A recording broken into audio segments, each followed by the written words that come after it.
play our news music. Breaking news. Darby Allin aims to plant an AEW flag on Mount Everest after conquering it. And he says, I'm climbing Mount Everest in April, man, and I'm going to take that AEW flag and plant it on top of the goddamn world, dude, to remind everyone what AEW is capable of, bro. So, yeah, what are your guys' thoughts on that? I mean, do you want to go first on this, DJ? Or like, do I have to be positive about it, or can I say my true thoughts? Honestly, no, bro, this is PWT, dog. Okay, so I hope the idiot goes up there and freezes to death for trying to do this stupid stunt. It's all in the name of Tony. Tony's paying this guy hundreds and thousands of dollars, and he's gonna go risk his life climbing Mount Everest. The guy's a 5'10", 130-pound twink. Yeah. So if you think he'll survive the climb of Mount Everest, let's speak in the terms of reality. He's going to turn into a popsicle. I wonder if he's going to wear that pink jacket up the mountain.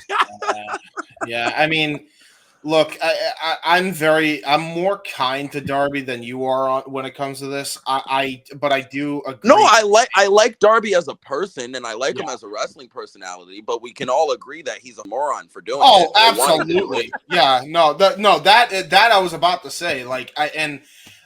If he were to do it, let me make this clear. If Darby were to somehow pull it off, and he would be able to plant that AEW flag, I don't care what type of flag he puts down. If he did it and he managed to find a way to pull it off, that would be the greatest thing. It would be insane. It actually would be insane. Dude, I would be like, yeah, Darby. And it would make huge headlines. Like, it would make mainstream shit for people being like, yo, this guy climbed Everest and planted this flag. It would be good for AEW if he somehow pulled this off, but it is incredibly stupid. Anyone trying to climb Everest, opinion. Hey, if there's sharks in those waters, don't go swimming there. Is that a cold mountain people die on? Don't climb up it. That's my exactly. Yeah, my whole point is if you play stupid games, you win stupid prizes. Yes. So if he wants to climb Mount Everest, okay, go up there and freeze, you moron. I'm not gonna feel bad for you, but if you do it, you do it. I'll praise you if you do it. Yeah, well, that's the other thing too. Is like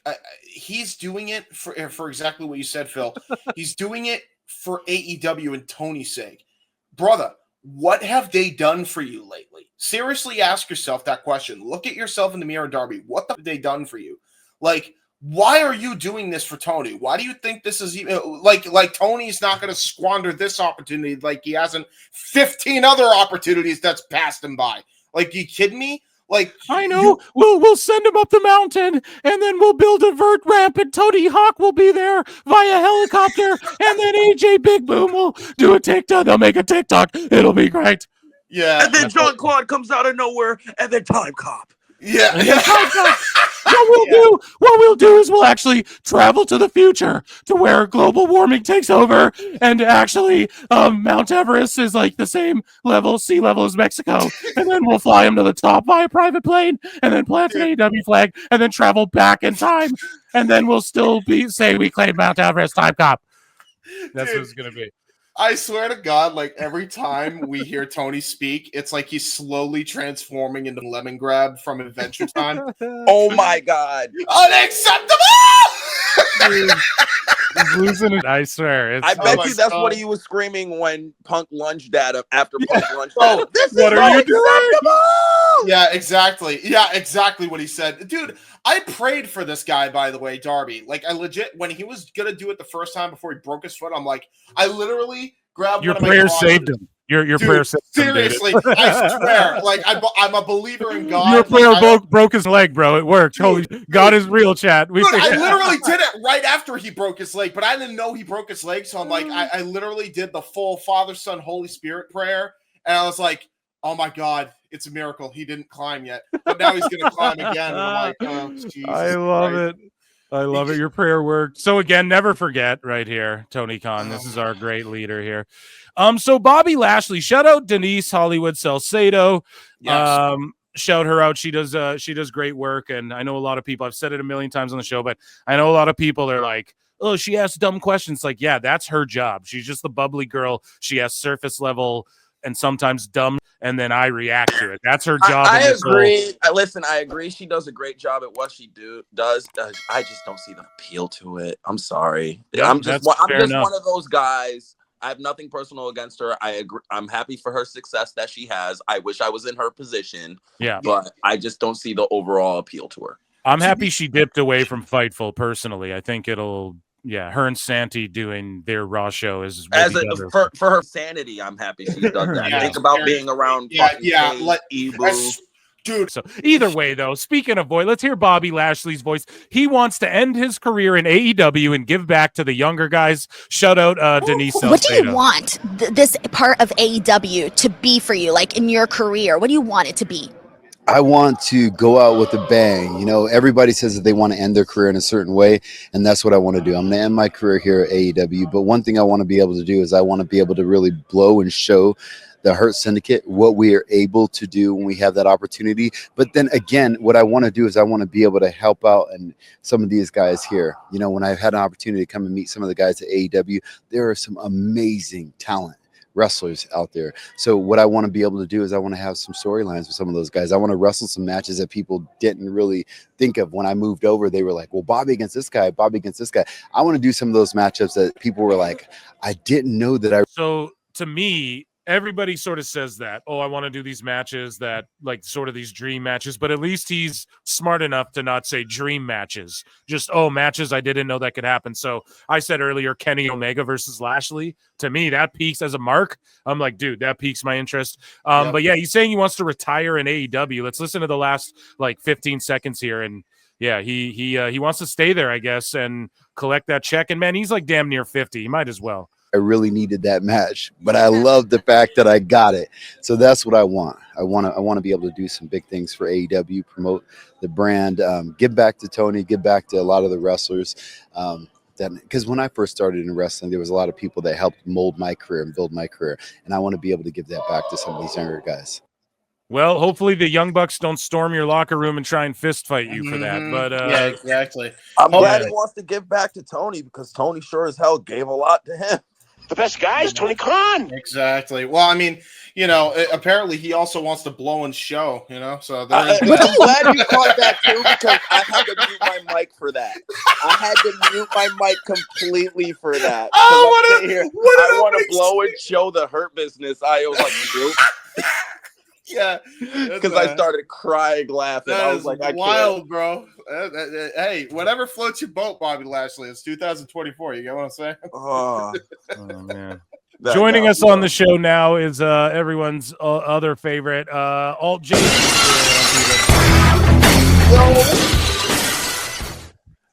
I mean, I'm not here to blow and show, but that's just me. Yeah. Okay, good. Well, at least we know you're here to show, then blow. Yeah. I'm like, what did he say? Just don't show and tell. Yes. So speaking of Darby Allin and AEW and blowing and showing, Darby Allin just blew this promo and showed us he's a dumbass by punching himself in the face until he's bleeding. Oh God! Only I bleed my own blood. What are you doing, man? Stop it. Okay, so here we go. The Young Bucks. And you think this twink is going to be able to climb Mount Everest? No, I do not. He thinks that punching himself in the head will get Nobody might be able to beat Lady Frost. That's hell no. I don't think you'll be able to no-sell Frostbite. I'm sorry. You couldn't beat Fang McFrost. What are you kidding me? Hey, maybe hey, couldn't beat Glacier. Yeah, I was about to say Glacier could be his runs cold. Partner.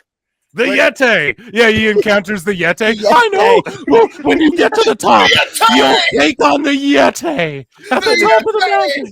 Winter's coming. Might blow and show. The Yeti might blow and yeah, he's definitely gonna hump. We know that. Oh yeah, no doubt. That's his only move. Yeah, it's better than what everyone else in AEW does. They do the work and jerk. So oh no, I thought they worked for a jerk. Yeah, true. Speaking of jerks who don't really work, the Young Bucks they tweet this out, and Awful Screen grabs it, or they Instagram post this rather.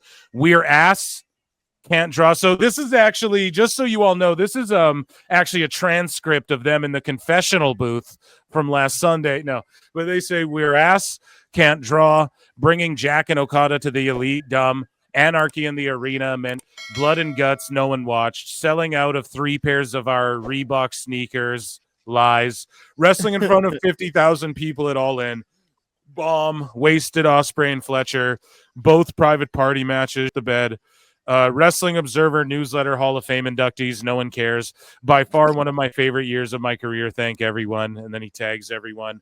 I don't know who originally made this post, but it's like they added to, but they posted this. Finally, we've had a breakthrough. They finally admitted something for what? No, but yeah, they're just doing this. They think this is like good heat, but ultimately, at the end of the day, these marks don't care about AEW at all.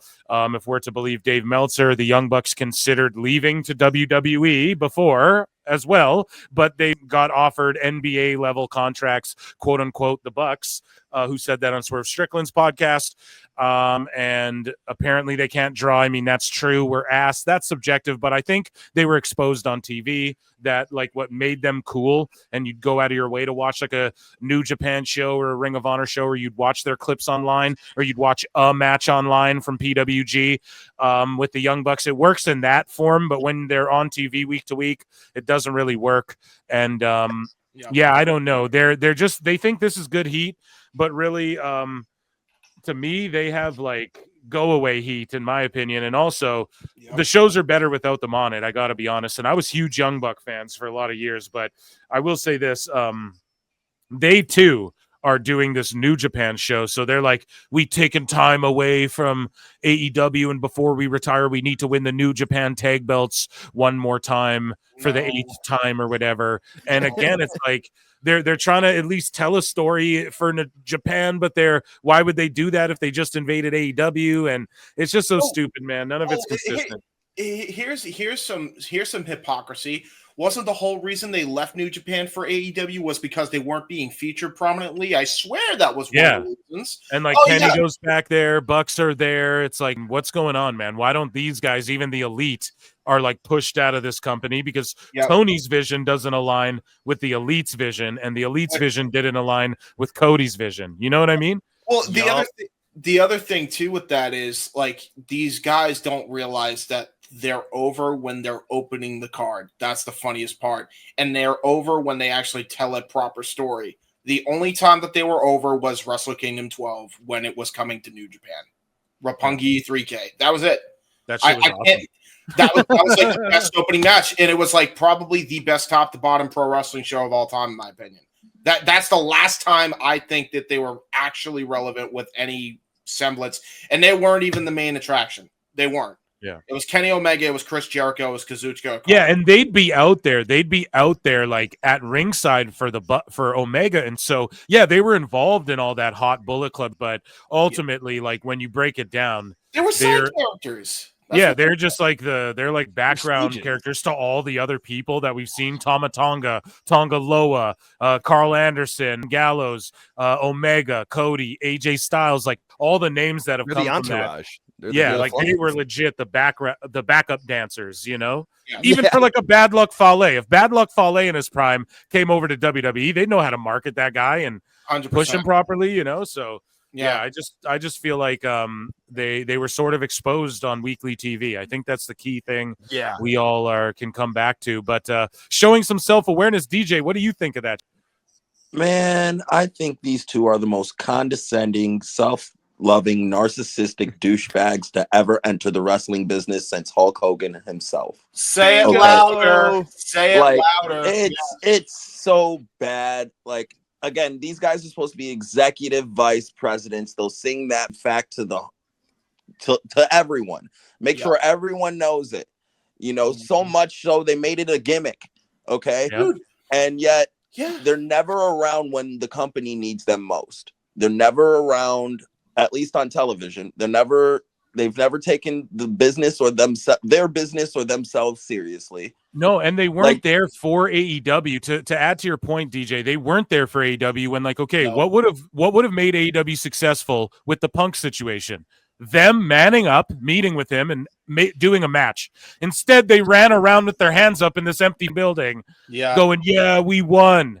No, bro, you didn't do what was best for AEW. That's why people think you guys are goofs. Yeah, you lost big time. And by the way, your entire group of sickos, by the way, insulted fans that were, upset that Punk was fired and besmirched on top of it, by the way. No, and the crazy thing is they lost a ton of their own fans. It's not even just AEW fans. Exactly. It's their own core fan base. Like when they were doing Being the Elite and all that other, that was kind of the thing that, like MJ always said it best. That was the thing that helped them get that deal. That helped AEW become marketable, because they saw the success that the Elite was getting, mainly the Young Bucks doing the YouTube show, because let's be honest, Being the Elite was the Young Bucks. It wasn't just, it was the Young Bucks and their friends. It was their way to stardom. It was their only contribution to AEW going into it. What have they contributed to AEW since? Nothing. I don't know. And that's and 2024 AEW is the next 2021. Like that's also aged poorly too. Yeah, we have to remember that tweet, because it's like, this has been their worst year. And look at how it all started here. Look at this. I'll be there for you. Who's the when pink Darby falls through glass. That's Nyla Rose. Nyla Rose. Okay, I'm sitting here. I'm like, who the fuck is that? I didn't. Yeah, remember when she was actually one of their stars, and that's another. Yeah, now she's in Ring of Honor, and they just only showcase her on Dynamite TV to beat her, and she was like their second women's world champion ever, I think, or something like that, and just forgot. Remember Awesome Kong was like a big thing in AEW, like she was, and then what happened? She just dipped out too, but she actually did put over AEW as, she's like, yo, Tony paid me the money, like when I had to deal with stuff, and he paid me longer than he had to, which is good. And she didn't ruffle any feathers or try to go back to WWE, or else he would have warehoused her ass and gave her injury time. But this picture just is 1,000 words. It's these three schmucks who have one vision of the company, who are closer to this dude, looking up to him. Well, and then except for Kenny, I think Kenny's lost that vision. Me too, and I agree. And he's in the far back, dude. This picture speaks 1,000 words. Then you have Cody down here, like the look on his face is like, yeah, this is done. I don't know how long I'm going to be here. Already, he's like, yeah. And then here's Brandy playing nice, because it ain't open mic night, bitch. And it was open mic night, bitch. Yeah. And then we see sort of like literally, it's these guys are the last to hang on. They're literally hanging on to Tony, the last to hang on. This guy's sort of slipping away, but he'll still be tight with the Bucks. But Kenny's like, I'm out of here.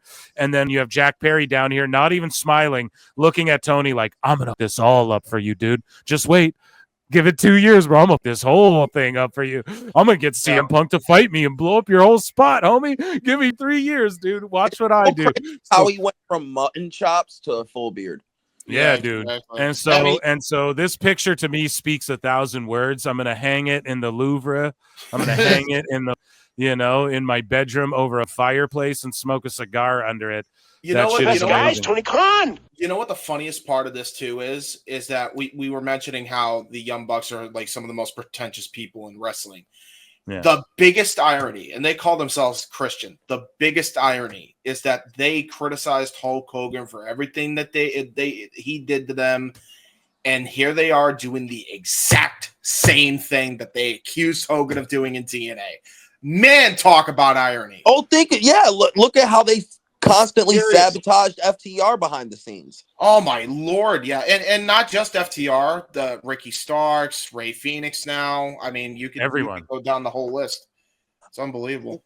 Well, they tried to do what they did with the Lucha Bros. Lucha Bros I put to the side because they tried. They like the Lucha Bros. They like working with the Lucha Bros. They like working. They like getting the clout from working with the Lucha Bros, because that's kind of what went viral, was them working with the Lucha Bros. But until the Lucha Bros get more over than them, then it's like you see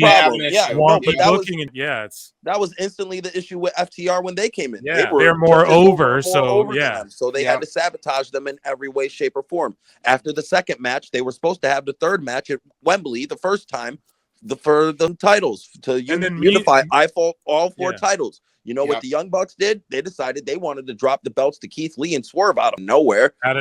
When they just became a tag team 2 weeks when the beforehand. Acclaimed should have won it too. The Acclaimed were 100%. getting so hot, dude. And then they put it on Swerve Keith Lee just so they could tell that story. Then they put it on the Acclaimed too late. And it's just so much of this to where now it's on Private Party. Is that too late? I don't know. The Bucks let Private Party, who were nobody, who were not more over than them and couldn't get more over than them at the time, they let them beat them. But anyone else, it just seemed, they laid down for FTR the second time, but it just, or what was it, the third time? I can't remember. No, it was the second and the third match. They won the second and the third match. Clip this entire but part the third of the match didn't happen until a year after the second match. When it was supposed to happen right at Wembley. It was everything they were doing leading up to that point was supposed to go to Wembley. But then some reason they made a left turn, dropped the belts to Keith Lee and Swerve, start their own division because they wanted to suck the over off of Kenny's return, which epically failed, lost 100,000 viewers. Everyone remembers that. Got the trios belt, started their own division, had the best out of 7 series with the Lucha Bros and Pac, and literally did nothing for interest. Again, killed viewership because it was the same goddamn match every night, except they changed the stipulation. And no, they ruined it. Clip this entire part of the podcast as to why the Motor City Machine Guns went to WWE. Seriously, bro.